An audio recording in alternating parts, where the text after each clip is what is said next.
Welcome back. What's going on, fellas? How's it going? Hey, welcome back to another episode of Carvers and Creators, a weekly demonstration and discussion with sculptors, carvers, and multi-talented artists from around the world. If you're a fan of the show and you like what we do, make sure you give us a like and a follow on the platform you're watching us on. And let us know in the comments where you're watching from. My name's Paul Dever. I'm an artist and sculptor from Boston, Massachusetts, and with me, as always, is my co-host and artist and sculptor from Tucson, Arizona, Matt Harper. Hello, happy Thursday, everybody. Yeah, look at that. Tonight, our guest is a makeup effects artist, creature designer, and fabricator. His work can be seen in Jurassic World: Fallen Kingdom, Annabelle Creation, Stephen King's It, The Predator, Guardians of the Galaxy, Volume 2, just to name a few. I can't believe that you've, first of all, just a couple of those right off the bat. That's just insane. Please welcome to the show from New Jersey, Reed Cesare. How's it going, everybody? Welcome. Pleasure to be here. Thanks for joining us, pal. Thanks for having me. Jesus, some of those titles. God. That's the old stuff. That was just, I had to practice that because it was too much. Like I was out of breath. So I just had to pick a few. Like the list is amazing, man. You are just loaded with talent. I've been lucky. That's all I can say. But thank you. Yeah, well, I got a feeling luck has nothing to do with it after we see some of the stuff you've done. But that's awesome, man. Thanks for joining us. You. Absolutely. Yeah. This is going to be fun. I have a million questions. So. Awesome. Yeah. Oh, awesome. Yeah. And Matt, you did a great job of holding off on those questions. I'm very proud of you. I'm this close. I'm just going to start rattling them off unless you move us forward. I will stand aside and let you do your thing, sir. I'll have to talk quickly. Yeah, right. All right, so Reed, if you've seen the show before, what we like to do is a little bit of a recap because you can never finish a carving on one episode. So what we'll do is we'll drop back and see what we did the week before. And I believe the choice was Furious Undead. Mm-hmm. Mm-hmm. Nice. This one's yours, huh, yeah, Paul? Yeah, that one's me. Right. That's awesome. I do love the skin sells it so well. I mean, and I think that's one thing you've gotten really, really good at, Paul, is like obviously Paul and I love wrinkles and that kind of thing, but of course, to sell the skin on an undead person and it's a pumpkin, it is another level. So he's clearly I love that pulled in cheek. That's really cool. I was just working on a zombie earlier today, so this is so timely. It's awesome. That's fair. Zombies are the best. Zombies are the best. I couldn't get the teeth to photograph right, and it had to obviously be the angles of the lighting and whatnot. At some point, you just sort of go, "F it, I'm posting it. I'm walking away. It's going to be gone in 2 days anyway." Jeez, I got it right here. It'll always be right here. That's right. And you had the teeth perfect in there, you know. Yeah, that's the problem too. I have a problem screwing up teeth.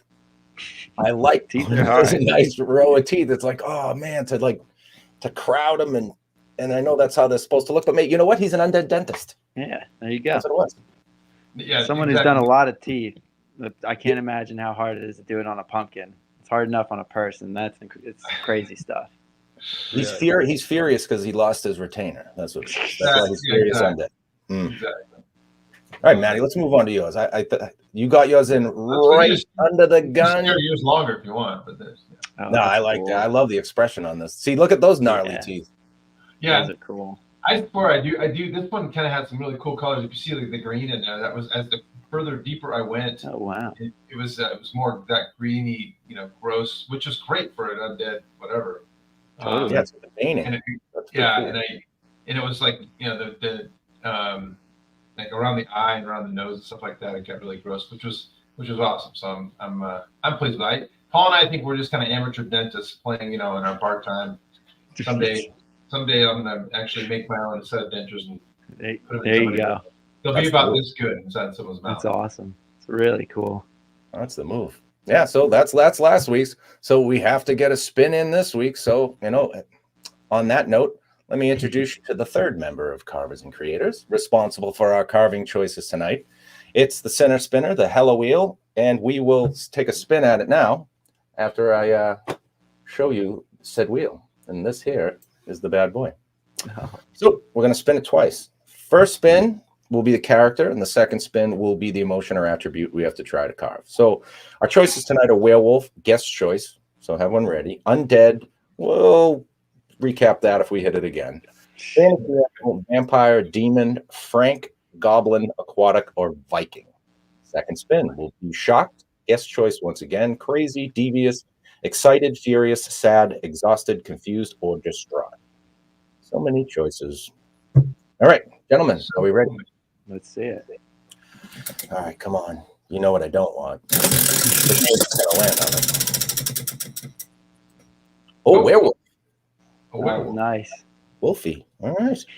Almost go. got that Viking. I'm a little Yeah. scared. There was a sweat. There was some sweat there. I don't know why it's not doing it for me. A confused werewolf. Oh no. That's gonna be interesting. The most obvious choice for a werewolf. I'm putting it into the chat. I, Mr. Hopper, will bust out. Oh, look, I got a dead sculpt in the back. Fell over last week. I haven't had time to fix him. He's sleeping. I'll wake him up. How do you spell werewolf? Oh, wait. W-E-W-A. W-E. Oh, W-E-R-E. Okay. Yeah. Yeah, it's not like we're wearing a wolf. It's a werewolf. Yeah. Yeah, we're not wearing it this time. Confused werewolf. Okay, so here's Like we are without the apostrophe in it. yeah. This week's carving is confused werewolf. A lot of folks read. They'll carve along with us at home and make something at home. So just to commit it to the chat, so in case you happen to be watching it later, where we don't have to search too far, you can now know that it is a confused werewolf like me. Like I'm a confused werewolf right now. I can carve anything confused. I was just looking in a mirror. So with that being said, we're going to give everybody about 4 or 5 minutes to get this stuff together. Hey, Seattle. Thanks for joining us. And so at this point in the show, we like to go around the horn. We call it our carving oil. It's just a tradition where we like to have a drink and do a toast for good luck. So, Maddie, start us off tonight. Gladly. I am drinking a thing called Cloud Candy, which my buddy Paul Dever gave me in Boston a couple days ago when I was there. Yes, sir. Little boys weekend field trip. It is a Mighty Squirrel Brewing double dry hop New England IPA. I'm not even a big IPA fan, but this one out of this world. So I'm it's the only IPA I really love, and this was a nice little gift. Thank you very much, Paul. The only IPA endorsed by Matt Harper. You heard it here first. That's it. That's the only one. Nice. No All right, Reed, what do you got? All right, I got. I'm representing Pennsylvania here with just a Yingling Oktoberfest. Ooh, Yeah, nice. yeah, love it. It's my favorite beer company, and I just tried this Oktoberfest. I love it. It tastes like a European beer. So yeah, Yingling's pretty good.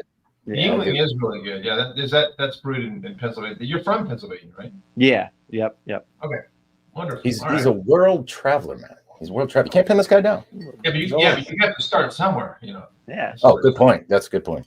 There we go. All right. Okay. How about you, Paul?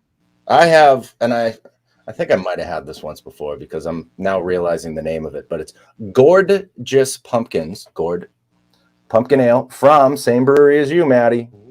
The old Mighty Squirrel. Not the fanciest can. They're not known for their cans. They're known for their beer, and it's a delicious beer. It's let's see, it's 6.1 and 1 PINT. Oh, even better. Mine's 16 OZ. I don't know what that means. Oh, geez. Gotta be careful, Bell. Yeah, yeah, here we go. Let's do a big toast to a fun little fun show. Good happy carbs. And I like Cheers, Paul, boys. at least you have a pumpkin one. At least you're staying appropriate for what we're doing tonight. That's a cool glass. Thank you, sir. We'll have to send you one. We'll get the address after. All right. All right, so Maddie, did you see it? I'm going to carve the I don't even know what this is. This is a curry squash. So you picked this up and wow. he just randomly bought this at a supermarket that we stopped in out of the blue for we got like a case of water and some beer, and he goes, "I'm just going to pick up this fella here." And he's not bringing it home. It's cool. And dude, that like right now I can see the werewolf in it. Yeah, but I'm not gonna go that way. I'm not gonna go sideways. That would be too obvious. That would be more of a wolf's head. I'm thinking werewolf. So, and because I get so pigeonholed in my thought process, you're gonna be a confused, cartoony type werewolf. All right. It's amazing you can look at that and already know, like have a direction. I don't know. Oh, I'm so full of shit. I have no idea what I'm gonna do. I'm completely making it up. I look at it and I see kind of like that angular wolf face, but Paul, he's going another direction. I like it. Yep. Usually down a dark alley. Yeah. Rabbit hole. Rabbit hole. Yeah, there we go. There you go. I'm gonna need many bean bags for this. Yeah, so everyone grab if you're gonna carve along with us, grab your tools and everything. We're gonna get started talking to Reed and find a little bit about his wonderful things, including this kind of thing. So I think we're going to talk a lot about. We're just huge fans of your pumpkin stuff that you do, but thanks. We're going to show a lot of these cool things. But I guess the first question we always want to know, right, is Reed, like, how'd you get your start? I know you're a young guy, so you got your start a couple weeks ago, clearly. Yeah. But like, what age were you, and how did you get your start doing this? I guess did you go to school? And, give us your little origin story. Sure. Well, I mean, I always grew up loving Halloween, obviously, and like, my mom, she was a high school art teacher, so I always grew up with a lot of art in the house, doing a lot of art. My dad, he always says I got the nerd gene from him because he, showed me Star Wars, Lord of the Rings, all of that stuff growing up. So I was just coming up on all that stuff, and then a friendly friend asked me about doing a special effects thing for a career. I was like, I didn't even know people did that. And then I was probably about 10 at the time, and so after that I just kind of went full bore into like studying it and everything. But I didn't get started till I was in my teens, and then I went to the Tom Savini School after high school, and then things just kind of took off from there, and I moved to LA when I was like 19 back in 2015. So, and then, just been kind of going at it ever since. Been making masks and stuff like this that you see just for practice to get better and get better opportunities at studios. You know how it is. The only way you get better is by practicing. So if they don't give you the opportunities at the studios to do the things you want to do, you got to do it on your own and make those opportunities for yourself. So, yeah. That's great, man. Did you have to, look, we hear stories from other guys too, where they just basically force themselves into a studio, or just like, please take a look at my book. Please take a look at my stuff. Yeah. Well, like that. Well, it's funny. Yeah. Cause when I first moved out, I was like living with a bunch of people who I graduated with, and they were all getting opportunities. And like, I kind of felt like I was the last one. And so eventually, about like a month or so after being out there and hearing back from nobody, I just got really frustrated one day. And I remember watching on YouTube that ADI, Amalgamated Dynamics Incorporated, one of the big studios out there. I remember they had interns, or they took interns. So I just messaged them and K&B out of the blue because all the small studios wouldn't get back to me. And they're like, oh, yeah, we do internships. We'd love to have you. Can you start tomorrow? I was like, oh, crap. All right. Yeah, sure. So I just went in there, and then things kind of took off from there. It was a 2-week unpaid internship, but then eventually they paid me to just stick around, and I was sweeping floors for a while, just doing menial tasks, but then things just kind of gradually built up from there. But when I started there, I was doing sculpting maquettes for Tom Woodruff Jr. and just like a mask. I did a mask for him for a party. So just little things like that. But yeah, I kind of had to like force my way in a little bit because, it got a little overwhelming after a while not hearing back from anybody. And, LA's expensive. So. Right. Yeah. Oh my God. Yeah. And it hasn't gotten any cheaper since that moment. So. No, that's why I had to move to New Jersey. New Jersey. I can't even say it. I can't even say New Jersey. It has to be said like that. Yeah, exactly. New Jersey. So when you, like, Paul's got a good point. Like, so you had to kind of bulldoze your way into somewhere. By the way, I zoomed in on you because I was looking at some of the masks behind you. Oh, sure. A big kick-ass pumpkin too, and so and the guy with the cute little hair and everything. So those are all yours. And we're going to talk about something kind of how you your process and everything else too. But sure. Back to the question, like, so when you did kind of have to bulldoze your way in, was there one person that was like, I'm gonna take you under my wing? You talked about Tom Woodruff. I mean, and the number of others you worked with. So was there one dude or woman who really was like, you know what, I'm gonna help this kid out? Oh yeah, definitely. I gotta attribute a lot of my career to another artist, Tim Martin. He's got like a few Stan Winston School episodes. He's done a lot of big things, directed stuff, like his own stuff, done a lot of big commercials, but he's really been instrumental, or was very instrumental in my getting into the industry. Because once I was at ADI, he kind of pulled me aside and would have me stay after hours to work on his like personal stuff and help him out. Like I remember I was cleaning up he had a clay pour of one of the original tails from Aliens.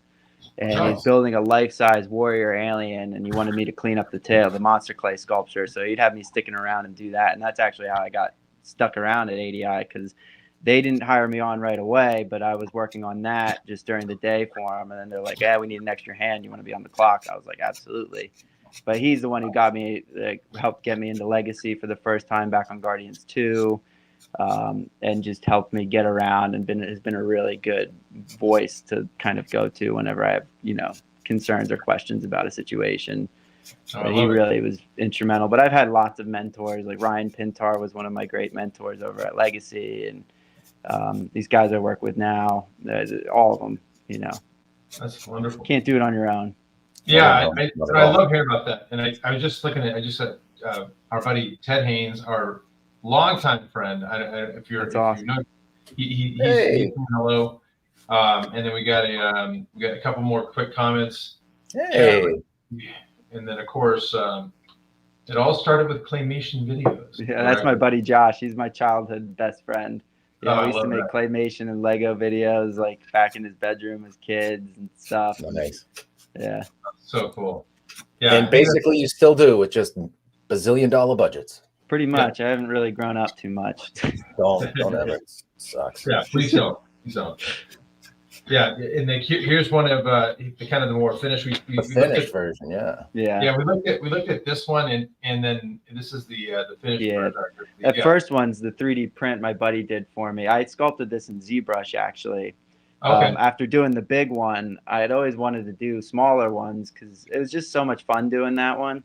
That I wanted, and like those ones are a little more expensive because they're larger, they're harder to produce. So I was like, I got to do a small one. I had a resin kit show I was doing a couple weeks back, so I tried to get that done in time. And so that was the Mold Master, the gray one, and then that's the only finished one I've gotten out so far. But still working out some kinks. I think the seeds are a little too big for the teeth, but that's all I had laying around at the time. This is like the night before the show, so. But I love it. Yeah. It's more accessible to your fans. I mean, you can get something a little bit smaller, a little bit more. Yeah. And that's nice too, because I can explore other paint options that I want to take onto like these bigger guys here without having to invest in making the whole thing, and seaming it and everything. See, this one's dynamite, man. Yeah, thank you. What a great concept for that. Giant one. Thanks. Yeah, it's funny is this concept actually came about because I was walking around a pumpkin patch, and I was doing this Inktober thing the one year, and I was like, I got to draw a pumpkin. My girlfriend at the time and I were walking around, and I found this rotted pumpkin, and it had a face like that, like it was rotted away, and it almost looked like a skull in some weird way, like I could see the face in it. So I took one picture of it from a certain angle. I drew it in a sketchbook, and then years later, I was like, I got to revisit this concept. And then during the pandemic, I busted that out pretty quick. But yeah, it's probably my favorite mask I've ever done. It's just so much fun to do and finish and make. It was fun to sculpt. And I think what I love too about, and we saw it in your last one too, is the rot, is the inside like that. Because if you do look at these, and Paul and I we look at rotten pumpkins quite a bit, but when it comes to like capturing that like disgusting, that, and then having a face hide in there. Anyway, it's all, thanks. I appreciate that, because let me tell you, it's that texture and stuff is not easy to achieve. And I mean, it's a little more whimsical and stylized, obviously, just because of the nature of like it being trying to add character to it and stuff. Sure. But I appreciate that. That's cool. So you guys are the experts on everything pumpkin. So. Well, believe me, we've seen a couple, but we're certainly not the experts. And there's another shot of that. Holy crap! So cool. It is great, man. Now, how many hours go into something like that? Great question, Paul. That's tough, because like I mean, sometimes, very rarely, do I have like enough time to like sit down and do something like straight through. And I'm kind of odd where like I know like when you had Chris Hamburger on like last week, he was saying he's really good at getting like hyper focused. I'm not like that at all, really. Like I can get hyper focused for maybe an hour, and then I got to back off and like do something else and then come back to it. So I mean, that probably was like a week or so on and off, maybe a little longer. I think I had a trip in between there, so I had to keep them preserved. But it takes a long time, like 40 plus hours easily. You know, a lot of times I'll spend like 80 hours on something because I like to go pretty in depth with everything. No, you know, stone unturned or and there's no point in rushing it, right? This is yours. No. There's no time limit attached to it, and the better it is, the more iconic it becomes. Because I got to tell you, for me, as far as a mask is concerned, this is iconic for me because thanks. It's to turn a phrase, dope. Oh, thanks. To turn a word. Yeah, it's challenging too, because like I always wanted to do a pumpkin mask, but you know, you always see the jack-o'-lantern, you always see like, you know, so I try to do something different, and like I said, I attribute a lot of it to that original picture I was able to take, but in the real world reference. But I appreciate that. That's cool. And you hit it during the COVID Renaissance when everybody had to get creative. Yep, exactly. Yeah. And if you check out his site, and everyone clearly on this show is doing that right now. But no, actually, you can do it after the show. That's right. Okay. But you have variants where you have the white, the orange. Yeah, I do like the different variants. I think that's super cool. Like thanks. You know, like different because you know, if you look around now at all the supermarkets, they have so many different varieties of. Cool that you kind of hit on a couple different ones. That's awesome. Thanks. Yeah, I kind of gush over pumpkins now because like after doing this, I'm like always like if I see like a wild colored one, I got to take tons of pictures of it because eventually I want to do. You know, I don't like doing the same thing over and over again. I've done a couple of only two of the orange ones. One's my personal one that's behind me, and the other one I sold at MassFest. But like I wanted to do the white one as an exclusive, and a lot of them are just going to be one-offs where you know I just do it one time just to get it out of me, and then that's it. Yeah. Can we look at that one behind you there? Sure. Yeah. Give me 1 second. I just take my headphone out and take it down. Good call, Maddie. We never asked to get it. Well, I just want to see the close up and personal. Yeah, that's dynamite. Am I good? Can you hear me? Oh, yes, sir. Cool. Yeah, he's right here. Wow. That's so good. This is my personal copy. It's the Paint Master. I'm trying to figure out the camera here.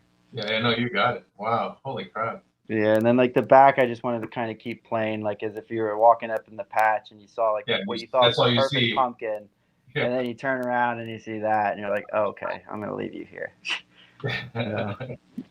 Yeah, he's fun. The mold is really fun to do. Just trying different things on him. Oh my gosh. Have you ever just gone to like a corn maze or when they stack the hay for the photo ops and just stood with your back against it so it just looks like a pumpkin and then the kids sit down and right before the camera snaps off? I'm gonna have to steal that. That's pretty good. Have them lose their minds. Right, and you don't let the kid, the parents set the kids up. Yeah, like, come move, and then you just slowly turn around. Do like some scarecrow get up or something, or just hiding in the hay. That'd be perfect. Just give them a little psst, hey. Oh man. I'm going to use that. That's great. Therapists would love you because there'd be a lot of kids going to therapy after that. Oh, yeah, definitely. So, like mold, so when you describe the paint job you're doing, you also talk about the different molds. Sure. So you're doing kind of everything. So you had to become a jack of all trades on this thing, right? So when it came to you're a younger guy, and we're very jealous and angry about that, right? Yeah. But at the same time, you had to kind of get jumped in. Did you learn a lot of the mold making and the painting and stuff when you got to Legacy, or where'd you pick that up? Talk about that. So like when I started making molds and like that sort of thing. Now let me be honest, I am not the best mold maker, and I honestly not a huge fan of making molds. The mold I was more or less referring to actually was like this cotton stuff on there. Oh, like the actual like rock mold. Okay, the mold. But no. Damn English language. Yeah, but no, I learned like all the basic stuff when I went to the Tom Savini School at the Douglas Education Center out in Pittsburgh, because they give you a great base knowledge. A lot of it's a little outdated, but it's good to know because it's nice to know where it came from, so you get the fundamentals and then you just build off of it with the materials that you'd use for like modern effects. But like I have a buddy, my old roommate, and he actually moved out here to New Jersey with me. He's a fantastic mold maker, master mold maker. So he's the one who helps me with all of my molds now because I could do it. I used to do it like when I on my own, but he's my guy when it comes to stuff like that, especially very complex molds. He's got a large breadth of experience. So I mostly turned to him. But yeah, I mean, I picked up a lot of that stuff when I was in school, and when I went and like worked in the like at studios like ADI and Legacy, I did a few molds there, but I would mostly ended up doing a lot of painting, tooth making and painting. That's been my big bag there. Okay. So there's some teeth actually in the deck too that are dynamite. Yeah, I can't wait to get to that. I mean, thank you. There's so much. I mean, Paul, and again, make sure you guys go to his site, check out all this great stuff. But nice, we've got a nice the foliage. There he is. Yeah. That's a framer. That's a framer. It is. Thanks. That's up on your wall. I love it. Yeah, the paint's dynamite too. I mean, that's what sells it. I mean, you can sculpt a pumpkin, but if you just color it orange, right, it's not tricking the eye, and that tricks the eye. So great job with the mold. Thank and you. The fade around the edges, and I appreciate you're talented. Completely agree. Yeah, we gotta start having like beginner sculptors on for a change, so we look like we know what we're doing. We don't look so bad. Trust me, hand me one of those pumpkins, and then a real pumpkin, not that guy. Yeah, well, that would be the thing. You just swap it out real quick. Oh, you're right. So I know we got to talk about some of you. This is beautiful, and it's certainly. Actually, I'm going to steal a couple pieces of this for my wearable. I was going to say, there you go. Yeah, just keep it on that the whole show, so we can just start trying to. Yeah, that's another pandemic jammer right there. That's bad. Oh, was it? Yeah. Yeah, it was like right when it started. I think I had started it right before it hit, and then I was like, oh, well, now I got nothing but time, so I might as well finish this. Oh, wow. But I've actually never finished a copy of it. The mold, this was one of the few times where it wasn't my mold maker's fault. It was my fault, and I made a fool of myself. And so the ears never really turned out. So I have a master of it. I have to resculpt the ears again, and then I'm going to do an actual silicone display of this one. Oh, cool. So yeah, right now it just exists in picture form. But beautiful. Well, it's remarkable looking. And again, there's another picture, another shot here. I think we've got another. Yeah, straight on. Yeah, all of these are beautiful. Do you do any kind of sketching first, or do you do anything that's like? I know you did the 3D stuff for your pumpkin, like the printed one. But do you do anything like that for reference when you're sculpting with your hands? Very rarely. I mean, like that guy came out completely organically. I'm like the type of guy, I just like to get right into it, especially with the clay or even like paintwork. I'll look at a lot of reference beforehand or compile like pictures, but I'm not much of a, like I can sketch. I like drawing, but not my drawing style and my like effects work and stuff don't really go hand in hand. Okay. So a lot of it, I don't pre-concept out. I'll just kind of hit, or I'll find like an image that's inspiring, or like, occasionally I might have like a ZBrush sketch, or like if it's a commission, I'll do a concept just to get myself in the right direction quickly if I know I don't have a lot of time. But that was completely organic, just straight to clay. Dude, Paul, a man after our own hearts. Like Paul and I don't go after. Like when we start this thing, we're jumping in with both feet without any reference. So I like to hear that. Kind of cool. Yeah. It's the most freeing way to me, I think, because you'll find stuff in the clay that you just wouldn't think of in 2D. And sometimes some people, or at least with me, I'd probably get too married to a concept, and then as soon as it doesn't look like that, I'd get frustrated and throw it away. So I find if I don't do that, I'm a little looser and can kind of just get through things as they need to be. That's awesome. Amen. Exactly. That's the process, right? You start off with one idea, and then all of a sudden, a couple hours later, you're like, I don't even remember what that original idea was. Like, I've changed gears so many times. Yeah. That's the fun. That's what makes it fun. That's like you say, don't ever get away from that. Don't grow up away from that. That's the best part. Yeah, I agree. Completely agree. And yeah, here's the teeth Paul was talking about. Like, Jesus, those are from the nun, the first nun. Those are Valak's teeth. Yeah, those were fun to do. They're some of my favorite ones I've done. So cool. So you do that right? Is that done over like a dental impression of her teeth? Yep. You can see her name right on the impression of the bottom, Bonnie Aaron, the actress who plays her. Yeah, so like we'll get it, like the mold department will get life casts of everything that we need to complete the look of like a makeup or whatever.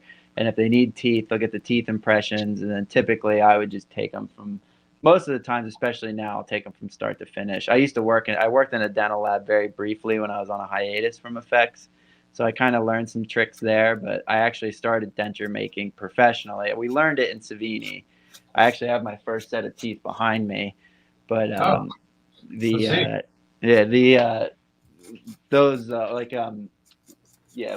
take them from start to finish completely. Sorry, I was losing my train of thought there. But No. So when it comes, oh my Lord, look at that. Oh, nice. The vampire bat's teeth for vampire makeup I was doing when I was in school. And miraculously, the teeth have somehow survived. And those are done over your dental? No, this was my roommate in Savini school in college. He was he lived right next to me, so we had to do a multi-piece foam makeup application thing. So I sculpted this whole vampire character. It's on my Instagram, like way deep down, but the teeth were my favorite part of that whole look. So I think what I'm hearing is we got to take a trip all the way down to the bottom of your page and find that. Yeah, rabbit hole. Yeah, some of that stuff I should probably get rid of, but I like it for just to see where it all started. It in a way, it's like a tattoo, right? It reminds you of the past. So why get rid of it? Oh, totally. So from where you started to where you are now is a pretty cool journey. Yeah, I'll say. I mean, not for us. We delete the shit out of everything that early on. Hey, I don't blame you. Yeah, I wish I did. I had questions. You talked about Guardians. You talked about like the Nun and stuff like that. So when you're going through, I know again, I'm going to keep saying you're a young guy. So I still, even at my advanced age, I would be just like completely crazy, like giddy when it comes to being able to say I worked on this thing or I was a part of that. So what was your first kind of foray into that? Was it at Legacy that you got to jump in to the movies? No, well, it started with ADI. Like I said, I was like after they picked me up off the internship, I had done they hadn't really done a lot of movies at that time. Like they had just finished up a big project, and so they were kind of in between things. The first thing I ever worked on, like media wise, was a Bjork music video they were shooting there. Fun. Yeah, but like the first movie was in the second Independence Day. I briefly had a little foray on that, and then towards the end of that is when my buddy Tim Martin, he had gone over. He was at ADI, and then he went over to Legacy, and they needed a ton of help on Guardians 2 because it was just a ton of aliens they had to pre-paint. And I barely knew how to work an airbrush. I had like a few things under my belt, but I was also friends with John Rosengrant's son, one of the owners of Legacy. I'd met him over Instagram. We had a lot of mutual interests, and we were around the same age, so we kind of hit it off. And both him and Tim helped me get in there, and then just kind of took off from there. And that's where I really learned quickly how to paint stuff, which was good because that was one thing. Like at Savini, I would say they need to teach more is painting, especially airbrush painting and modern painting. But like being able to take a sculpture, for me, it was always important to be able to take something from start to finish the way I always wanted to envision it. And painting was, I mean, sculpting is already hard enough as it is, but then painting is a whole other thing. So being able to get like a crash course and learning how to like really work an airbrush and all these different techniques and materials and stuff really helped. And then that's what helped me get back there. I was there for about 6 months on Guardians 2, but then I finished up my stint in California working for Legacy for like 2 years doing Guardians 3, working on like The Mandalorian and a bunch of Marvel stuff. So no big deal. No big deal. Just little shows no one's heard of. Got it. Yeah. So we again, this is the fanboy in me. Were you like on set and like trying to help with like because you're doing a lot of like alien makeups and stuff like that. And I know you did Nebula. I think you did. Yeah, she was my big character for this last Guardian. That's awesome, man. That's such a cool thing. That was a very full circle moment for me because like on Guardians 2, like, so how it kind of worked was I haven't really been on set much. Like I was on set for a couple small things when I was in Savini. And then out in LA, I don't think I've ever been to set out there. And I don't do a lot. I'm more of a shop guy. I'm not much of like a makeup applicator guy. Right. So like we'll do a lot of the pre-paint and pre-processing in the studios. So like on Guardians 2, I was sitting around all these killers, like the best painters in the industry, like all of my favorite painters, all sitting around me. I'm 19, or 20, don't deserve to be anywhere near these guys. And I'm learning so much from them. But what we would do is we'd have, aside from them giving me advice, we'd have a master that somebody established, and we'd just retain that master and we'd just copy it so that the continuity would stay the same. And all the guys around me were doing Nebula, and I just remember looking at that makeup. I met Karen on that show. She came in for just a tour, just to see it all happen. Yeah. And she was super sweet, really nice. But I remember seeing all these guys painting Nebula. I'm like, man, I'll never be able to do that. Like, that's so hard. And then, sure enough, on Guardians. I was just gonna gush because she does have one of the hardest paint jobs I can imagine. I mean, like out of all those characters on that entire thing, with the way it pulls off so perfectly in every shot that it's like that there's not a flaw. Anyway, I'm hats off, man. That looked really thanks. Good. Yeah, no, and it was cool finally getting to like learn it from like one of the guys who had worked on it from Guardians 2. He's another Savini. We're pretty good friends, and he showed me the ropes and then kind of just let me run with it. And then when they needed the new look in Guardians 3, I'd already done her for like Thor 4 and the Christmas special. So they were like, all right, you can, establish this look for the new one. And so like now I've painted that character so many times I could paint it in my sleep. It's like, I'd go home and I'd see that like digital pattern and behind my eyes and I'm trying to lay in bed. Like, I just want to sleep. Yeah. But she's special, and like I said, it was just cool finally being able to like conquer that mountain. And it was a good movie. I really liked that one. Yeah. All three of them were great. I love it. Now you're part of a world record too, right? Yeah, supposedly, I guess that is the largest amount of singular pieces, prosthetic pieces, ever created for one show. So, like before that, it was the Grinch. So now, according to Guinness, this is the new one, which I would believe because it was a lot. I was on that show for almost a year. That was by far the longest show I've ever been a part of continuously.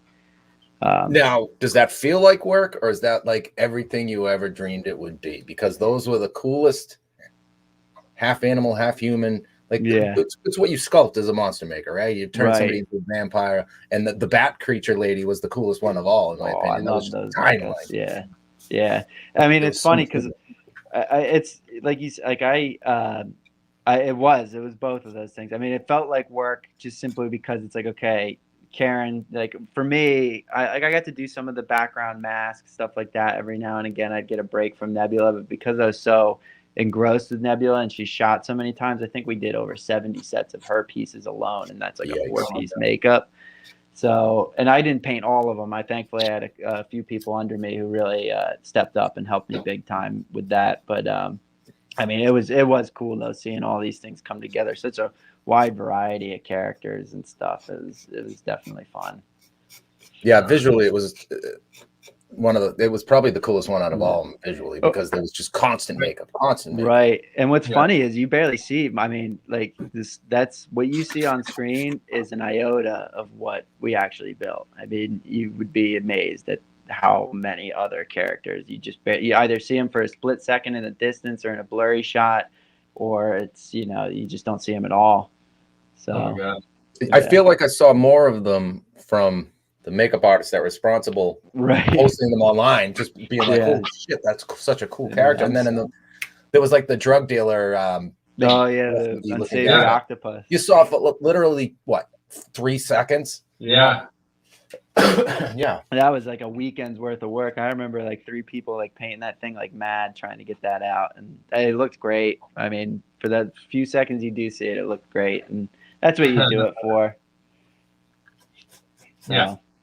It's not for the fame and the glory. It's just for the 3 seconds of yeah, it's for the 3 seconds of fame and glory. Yeah, they can't take it from you though once you got it. Yeah, and I'm glad at least like a lot of those shows, especially the high profile stuff. I'm glad they let us share some of that stuff. I have so much stuff I wish I could share from a lot of projects like that. But it is really cool that Disney and stuff and Legacy let us share a lot of that stuff. So, like you said, so much went into it. It's a shame that it doesn't get seen as much as it should be. So, Yeah. Well, hopefully they did a lot of behind the scenes stuff on it, and eventually. True. Yeah. Yeah. Now this is another piece. I mean, this is you. This is this is another personal piece. This is like in the lead up to Mass Fest this year. I had like sculpted this a few years ago and never got around to actually finishing one. So I had a casting sitting around and I was like, I got to do something with this. And this year I tried to focus mostly on the quality, not the quantity. And so I really just wanted to push everything as far as it could go and like make displays out of things where I could, or just like fully developed characters, not just a Halloween mask, but something you can wear that. It's fully wearable, but you probably wouldn't want to. Right. To me, like as a kid loving Halloween, with masks, for me, they always got to be wearable if they can. Very few masks I make are display. So, there's something about that for me, especially the really real stuff. That's what I always gravitated towards as a kid. And I think that's why I ended up where I'm at now with effects and everything. Sure. And, guys like Jordu, and talked to a couple other guys that say Mass Fest is really the purest. It's full monster makers. Like you just said, you want your mask to be wearable. You want it to be collectible. You want people to be able to wear it, but not want to wear it. Exactly. Be a display piece, something they'll collect. And when people talk about like AI and shit like that, taking artist's place, you can't take the place of a collectible item done by the artist. Like that market's always going to be there. Exactly. Yeah. Like you can't wear an AI drawing. Matt and I got to learn how to sculpt a pumpkin big enough to fit on your head, cast it, make copies of it, and sell them as masks, Matt. See that? There you go. I would love that. The second you do that, let me know. I'll be your first customer. Oh, nice. I love it. Perfect. Yeah, we when it comes to to masks and like Paul and I are aficionados. We just love it and just can't.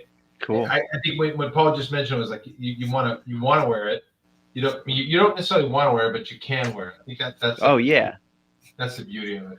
Yeah. No, and that's for me. Like as a kid, I remember I'd always get so frustrated. There's this one amazing mask store near me, and they had the coolest, highest quality masks, and I'd always want to wear them, and I couldn't afford them, so I wanted to just get to a point where I could just make them myself. That's great. I still got a ways to go, but it's fun. It's a lot of fun. I don't know, man. If you could sculpt a skull like that, you pretty much can sculpt anything. Yeah. Thanks. That was a fun one. Challenging for sure, especially with the wed clay, but it's been fun. That was a question I had too, because on some of the earlier stuff we saw like the dog / wolf guy. Is that also wed clay? Is it your typical medium? Wed? Yeah, especially with large scale stuff. Like for work, a lot of the times I'll do it in Chavant because it keeps really well, and a lot of artists prefer, especially makeup artists. And for makeups, you have to use Chavant really. But for personal stuff, especially masks, wed clay will always be my favorite clay. I just love the versatility of it, how cheap it is, and you have to maintain it. But once you figure out I'm sure you guys understand. Like we were talking earlier before the show started about maintaining pumpkins. It's very similar to that, where at least if you get that down, it's the best clay in the world, and it's for people looking to get into like effects or just sculpting. I can't recommend wed clay enough, because if you can sculpt in wed, you can sculpt in anything, in my opinion. Oh wow! Yeah, you know what? I agree 100% with that, because I finally I have the mold. I haven't had the balls to cast it yet. Well, because I didn't buy enough latex. All right, gotcha. Yeah, that's always. But I got the mold. But the thing about the wet clay that I love so much, like you said, once you learn that fine line of when it's getting a little dry, and say you don't have the time to work on it, you can just give it a little moisture, put it back under, it'll soak it back in. Because I had a couple of, I may have neglected it for a couple of days and it cracked. Sure. I was able to rehydrate it and kind of smooth it over and get right back into it. I've been there. Yeah. And it firms up nice too. It really, you can get in there, really detail some stuff out if you let enough moisture get out of it. That's what I love about it, especially because I like in the beginning, it's so soft. You can quickly build a shape. And then immediately, if you don't like something or you notice something's off or asymmetrical or what have you, you can just nudge it. Like it's kind of like being in ZBrush, where you can just move it and it's real. Everything kind of moves with it. Whereas Chavant, once it hardens, or like monster clay, especially at a scale this big, you're stuck with it, or it'll take you hours or whatever to try and fix it or move it, or and with this, it's like you have that variable hardness of it starts out nice and soft, and then you can let it get to like a Monster Clay hard durometer or whatever. So you can really just get into the detail. And as long as you remember to spray it every now and again, you're good to go. Yep, that's exactly it. That's what I got yelled at over and over again when I would reach out and be like, hey man, this shit's drying up. They'd be like, spray it. Yeah, just spray it. What's it costing you to spray the thing? Just keep it wet. Now I will say the teeth on this are not wet clay, but that's alien clay. But that's the one thing you don't want moving around. Once you get the shape of your teeth, you might as well cast them in concrete. Yeah, don't move. Exactly. How is alien clay to work with? That's a really firm clay like Monster Clay as well, right? Yeah, it's interesting. Like I've used it now only twice and both on teeth. I wanted to use it on this because the studio I work at got a free sample and they weren't using it. So I was like, I'll give it a try, see if it's worth anything. And I really like certain properties of it. I still prefer Monster Clay a little bit more. But I will say when that stuff, like that's the medium I use for those teeth. And once that stuff gets cooled down and hardens, it's solid. It's not going anywhere. It's not. Oh, wow. It's a little tough to tool. It's a little crumbly. But once you get it in the right place, it's good. And I think it torches better than Monster Clay. It doesn't just immediately melt. Kind of acts like Chavant where it smooths out. Yeah. So it has its high points and its low points like everything. Exactly. I'd be curious to try something a little larger with it eventually, but yeah, I used it for a set of dentures and it was all right. It wasn't too bad. A big thank you to our buddy Johnny Pearson for this. Thanks, Johnny. Super sticky, and he says he uses a cheap oil clay for masks. Oh, nice. But yeah, I think wet clay is just as cheap as the oil clay, isn't it? Yeah. Yeah, I mean it's weird because like I'm used to sourcing it on the West Coast. So like back in LA, it was real cheap to get because you just drive down to Friend or make a motion picture effect or something and pick it up. But I haven't found a good supplier out here in New Jersey, so I just ship it. But even still, you get 25 pounds for maybe $30 on the high end, and that 25 pounds will get you pretty far. That's a lot. Yeah, that's a lot. Now, what do you go through? Reynolds Supply? Yeah, sometimes that, or I'll just like look up like sometimes eBay retailers will sell it pretty cheap if you can get a good shipping deal, or Amazon even. I can't remember where I just sourced it from to do the skull, but yeah. Otherwise, yeah, if Reynolds has it, I'll go and pick it up because there's a store. The main headquarters isn't too far from me. Oh, so luck. They just closed the one in Boston. Oh, that's a shame. Yeah, I'm not happy with them. If they're watching, sons of bitches. I like this form. So this that ties into what we were saying. Yeah. So when it comes to Mask Fest, is this one you brought to Mask Fest as well? Yes. Yeah. Okay. That was a one-off variant. Okay. Wow. Okay. Beautiful. Yeah. So this one I like. Again, like I said, I wanted to get really into the display elements of it. So randomly, and I was already overloaded, but I was like, it would be really cool. Like I had the skull. I was like, I got to do something. I was like, it would be really cool to do a Grim Reaper. And so I just quickly casted up a life cast in foam from work and blacked it out. And everything on that mask, again, is wearable. Even the hood and stuff, it's costuming that I custom like weathered and whatnot. But it's all wearable. And then the base, I just built a wooden cage and painted it black and then had it hourglass. I always wanted to experiment with like a functional hourglass base. So that you can pull it out and you can flip it. And it's like, your time's running out or your time's up. It's you're playing along those themes. So yeah, that was a really fun one. It came together really fast, actually, once I had all the pieces in place. So cool. Thanks. So, random question: when you were at Mask Fest, did you buy anything that was like you saw and you just blew your mind? Trust me, if I could, I would have bought so many things. There's so many talented people that show up there, and so many of my friends, especially, they bring some really nice stuff, and I always like that because it's not like competition, but it always just feels like, wow, that guy's doing that thing. I gotta up my game and like be like more like that guy. And there were some really good deals there this year. Unfortunately, the problem for me was with the strikes. Once the strikes hit, I was in no position to really be spending any kind of money on anything. So I was kind of looking at Mass Fest more or less as an opportunity to make some money. Gotcha.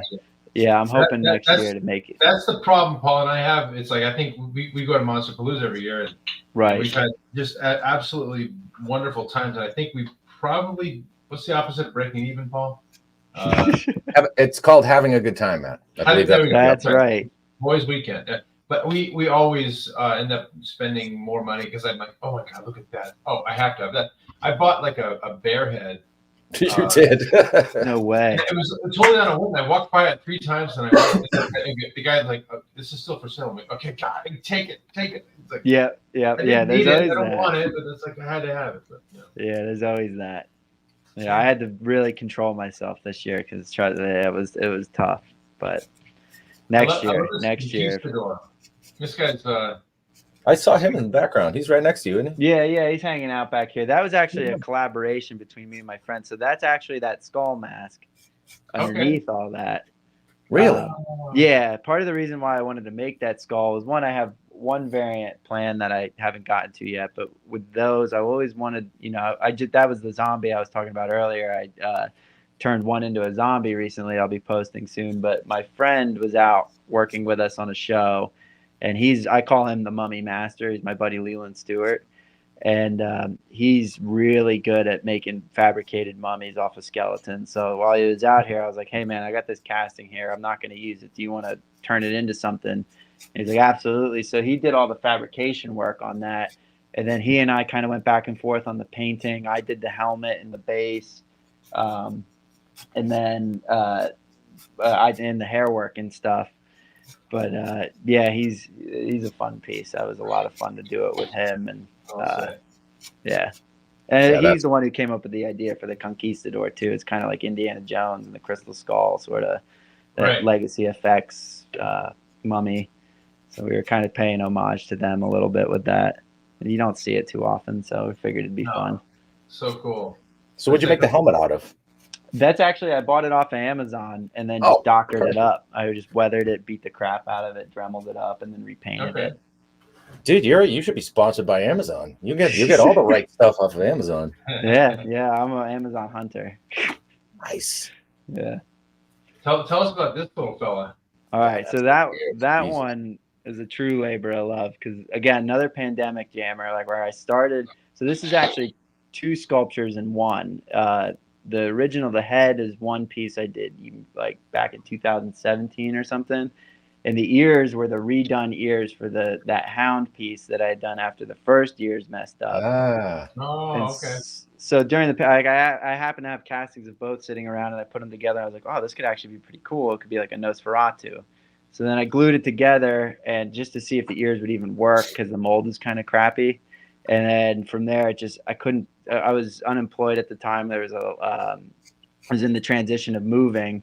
And I was kind of like, I couldn't sleep. I was having all these crazy ideas around this thing. So it just spiraled out of control. What started as this fun mask mashup turned into this crazy wall hanger with functioning LED candles. Everything you see on this has been like hand redone by me. Like the hot glue drips for the candles, the crown's all sculpted in ZBrush and 3D printed. The stake has printed elements, real world elements. The base, everything's custom built. It's this crazy vampire character that I ended up coming up with like a whole kind of IP around that I want to explore other characters for and maybe write a story about one day and do some paintings or something. But yeah, it was a lot of fun. That one's actually hanging in my apartment out there.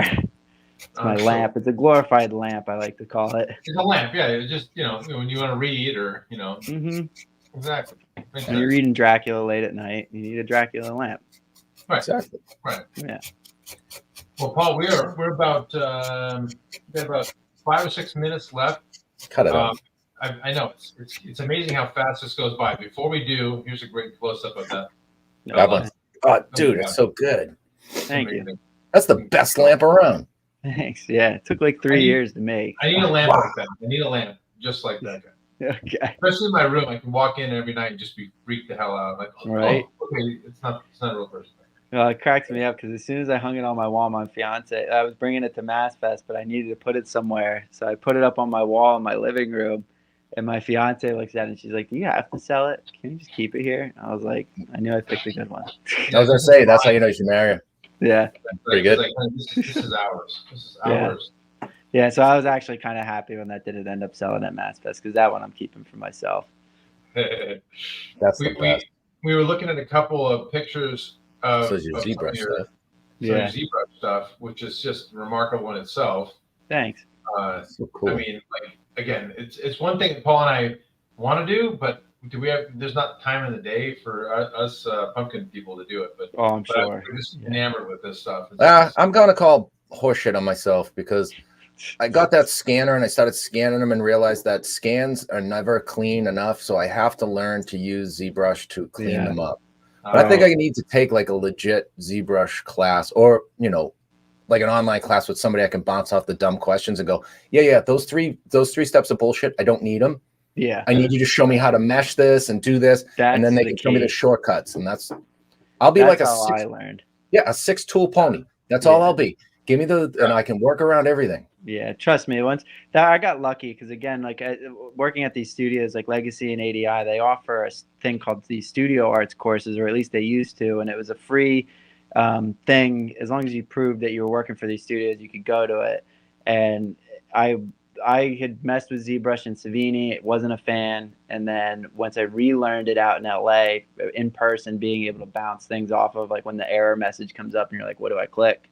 Just things like that. Yep. It made it work so much better. And then I only know the base fundamentals of it, but I know enough to get from something like that to like print. But I don't know all like the rigging and the painting and all that. Seriously, what else do you need? Yeah. You only need you're gonna print it out. And so Gino is the one that actually made me buy a 3D printer. It's still sitting on the shelf back there. No way. That's awesome. And so I gotta get. I mean, I can't just let it sit there. It's just like, all right. So I have a bunch of the sculpts I've scanned. None of them are good enough to just throw on. Send to a 3D printer. I want to clean them up, and I can actually refine a couple of things. Not too much because I still want it to. Even some tool marks I'd like to leave, so it's just a replica. Absolutely, yeah. That's like these. I wanted to keep them rough. They were just animal studies for me to kind of really learn the program better on my own. Just as kind of like, I want to get, and I just bought a clay brush pack that had like rake lines and all this stuff. So nice. I wanted to make them feel sculptural in a sense, but. And we had a couple of maquettes here that but this is, I guess, a smaller size, but these are clearly just like incredible by themselves. Thanks. That's Edward Armature hands. Yeah. That's great. Oh man, that's hilarious. That's a fun one of the gang at Legacy. We got a couple more pictures. I'm going to flash through a couple pictures here for you. Sure. Because these are insane. Again, I just want to. Oh, there it is. Working on Nebula here, but these two here. So tell us about these couple pictures here, because you're clearly in the team in the middle of everything. Yeah. So like this was a crazy whirlwind thing. I walked in one morning and that pig head was sitting on my table. The war pig head was sitting on my table. I'm like, what the heck? And my boss comes up to me and he's like, hey, this ships out at like noon. And this is like 8 a.m. He's like, we need to like add more paint to this. Can you do it? The artist who did all the sculpting fabrication basically got it to the point you see here. He had worked his ass off to try and get it ready, and he just had to tap. And so they needed to push it a little further before it got to hair. So I jumped in on it and started it. And then my buddy Sandy to the left and my supervisor Ryan Pintar in the middle. We all just whirlwind. It was like a rotating I can't think of the word. It was like Ring Around the Rosie. Yeah. Attacking different parts as you go around. Yeah, like my buddy Sandy's painting the metal. I'm doing the patterning. My supervisor Ryan's doing all sorts of stuff. And I think in an hour and a half, we had blasted through it to what you ended up seeing on screen. And then we got it to the hair department. They had just enough time. They did the same thing. They had like 3 or 4 hair punchers punching away at it, and it came out great. That piece is a labor of love. It was really cool. Dynamite. Yeah. So good. Very collaborative effort. It was fun. And then that was a big collab. That's, to me, my favorite thing I've probably ever done in effects. And you don't even see it. It's not in the movie. Yeah. We spent probably a month and a half. It was like breakneck speed building that thing. It's a 65-foot from head to tail Stegosaurus. And I just remember being up there, inserting those spikes with one guy like on a forklift. Like we almost died trying to put those things in. and like grafting all these skins. There's tremor skins on there, like the graboid you see up there. So Yeah, the graboid on skins the wall. there. The suckoids, graboids. Yeah. Great show. Yeah. But I just remember sitting on what a top great of picture there. though. Seriously. Yeah. You like I said, they can't take the memories and the photos and stuff, even if Exactly. for 3 seconds, even if you don't get 1 second. If you got that one photo right there, it's like exactly. And like I just remember I felt like the Flintstones every morning. I'd go up and I'd be on top of this dinosaur sitting there painting it, and I'd look down and like kind of slide down the head. I'm like, how often do you get to say you're sitting on the back of a giant dinosaur? I'm like, that's pretty freaking cool.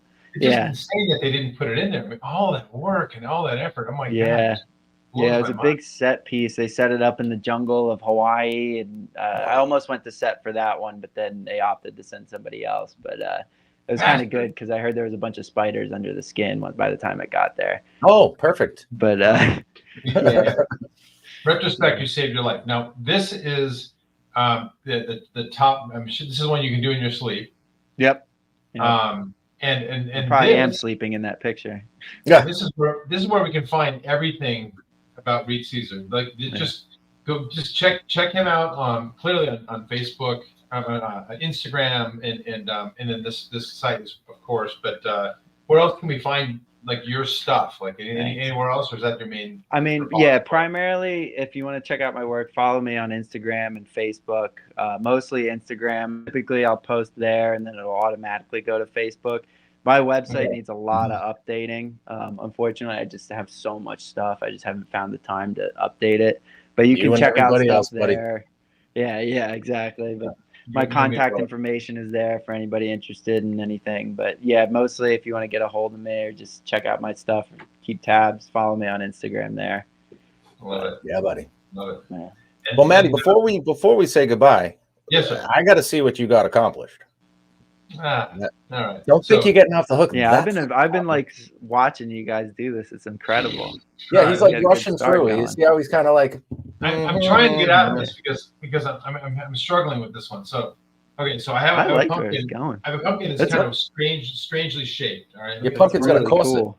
Let me zoom in on me. Let me see if I can do this correctly. I like the shape of that though. It's pretty neat.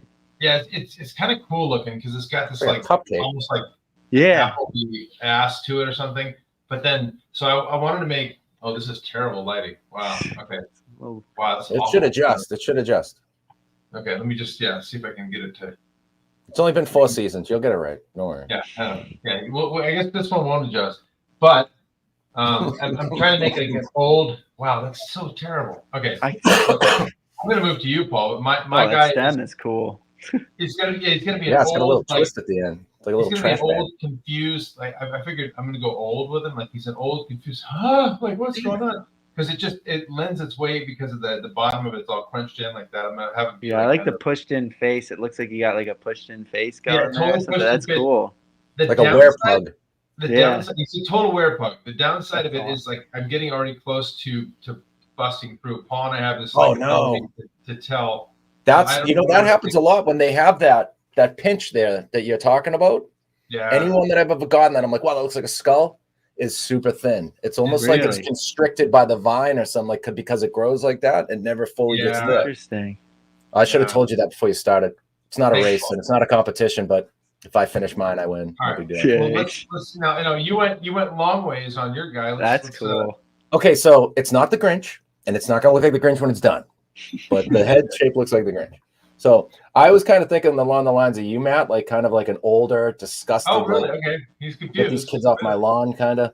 Nice. But he's, or better yet, he has like werewolf Alzheimer's, and he doesn't know where the shit came from. Like he's like a dog shit on his own lawn, but he doesn't know what it is. Yeah. He's just staring at it, like, was I out here earlier? Yeah. But I think I'm gonna cut this. Yeah, he's annoyed at the neighbor, but he's the only guy in the neighborhood. He's pissed off at himself.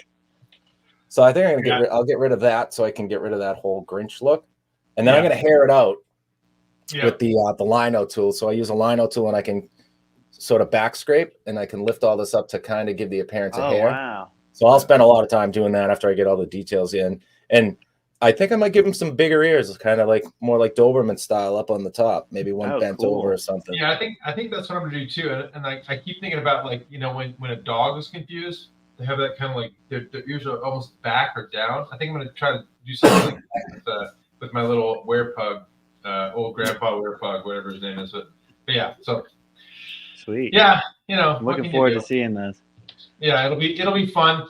Needless to say, we won't finish it anywhere near today, but if you check us out on Carvers and Creators, this is where you can find all of our stuff, and we're literally on every possible thing there is to be on. Apparently, we're really proud of that and happy that people follow us for at all. So anyway, we're just and extremely happy we got a chance to talk to you today, Reed, and just and learn about all the crazy stuff you do. And anything to say, Paul? Any other last comments? Yeah, thanks again, man. It's been great talking to you. You better, just as good of a guy as you are a talented son of a gun, and we'd love to have you back, man. Thanks, guys. Yeah, I'd love to be back. And like I said, it's a real honor and a privilege for me to be on here. I really appreciate it. I thank you guys a lot for inviting me. No way, man. Thank you like very much. I'd love to be back anytime. Hit me up.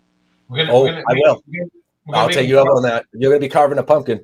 Oh, that's what I was going to say, Paul. Maybe I'll actually carve an actual paint a pumpkin next time alongside of you guys. I'll paint a little guy. Oh, okay. That's called compromising, Matt. See that? That's well, you can make it out of clay. I don't. I just don't want to embarrass myself. Why? I do it every Thursday night. Yeah. It's old hat for us at this point. Oh, it's awesome. Well, thanks again, man. We appreciate you being here. It's been awesome, guys. Make sure you check him out. Follow Reed. He's an amazing artist. And that is another episode of Carvers and Creators, guys. So we will see you again next week. So, good night, everybody. Good night, guys. See you, everybody. Thank you again.